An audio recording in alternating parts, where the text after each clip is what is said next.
Welcome to Ask Ben, the wisdom and witticisms of Benjamin Franklin, the program where we attempt to answer your questions in the spirit of Benjamin Franklin. Today I have a letter from a Mr. Archibald Bunker of Queens, New York, who writes, Dear Ben, did you sign both the Declaration of Independence and the Constitution?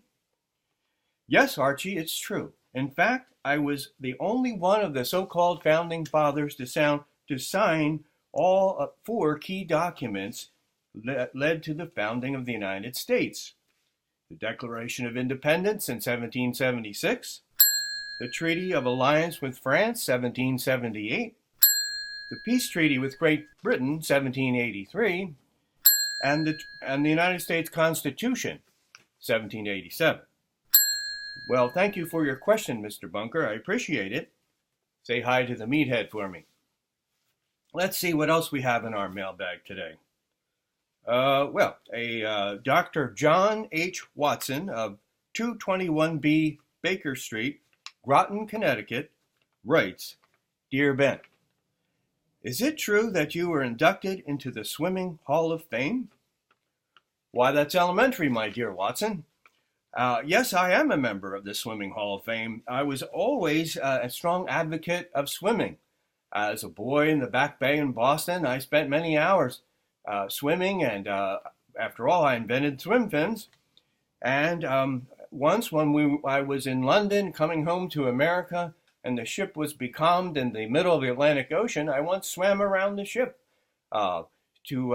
Fortunately, the sharks weren't biting that day, but the sailors were impressed. After all, most of them couldn't swim themselves to save their lives. When I was in London as a young man, I augmented my meager salary in the printing shops by giving swimming lessons in the Thames River. Wouldn't want to swim in it now. Maybe you didn't know this, Dr. Watson, but not only am I a member of the Swimming Hall of Fame, I am also a member of the United States Chess Hall of Fame, inducted in 1999.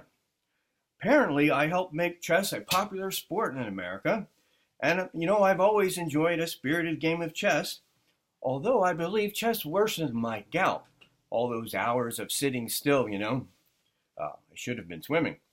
Over the years, I've used the chess not just as a game of intelligence and fun, but also as a diplomatic tool. For example, in December of 1774 in London, I met with Miss Caroline Howe, Richard Viscount Howe's, the Admiral Howe's sister, and we had a spirited game of chess on the eve of the Revolution. Admiral Howe stopped by, and we discussed how we could resolve our differences. Of course, we weren't able to, and that was before I came home to America. Now, I was much more successful at playing chess in France when I was our representative, our ambassador to France.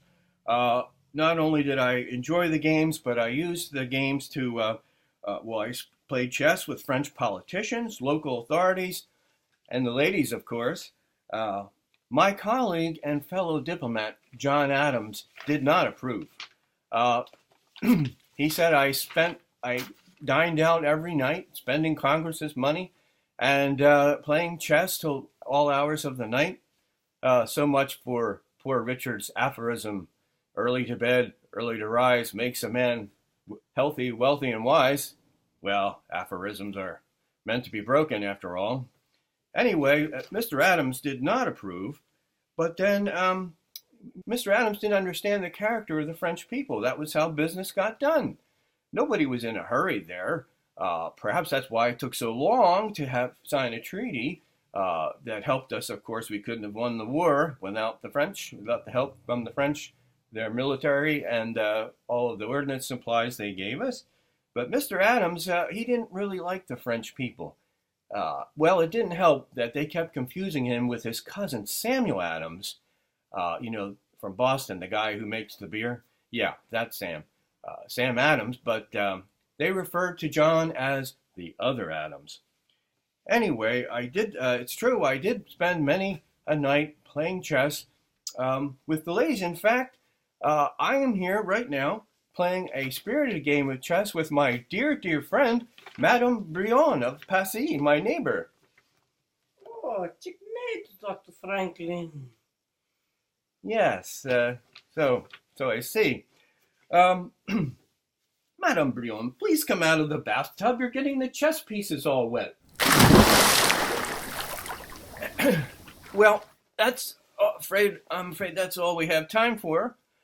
Please keep those letters and cards coming in, and if you prefer, send me an email to bcarlton@gcls.org. And we'll see you next time on Ask Ben. Thanks for watching.